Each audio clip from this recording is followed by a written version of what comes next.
just like this lighting right now.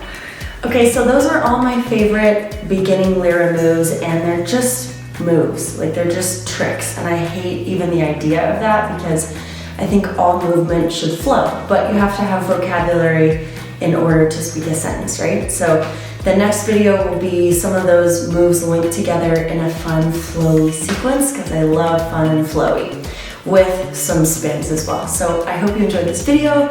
I'm not gonna lie, I ate some bad Chick-fil-A before I filmed this, so it's a miracle that this video even happened today. But thank you so much for watching, and I'll see you in the next video.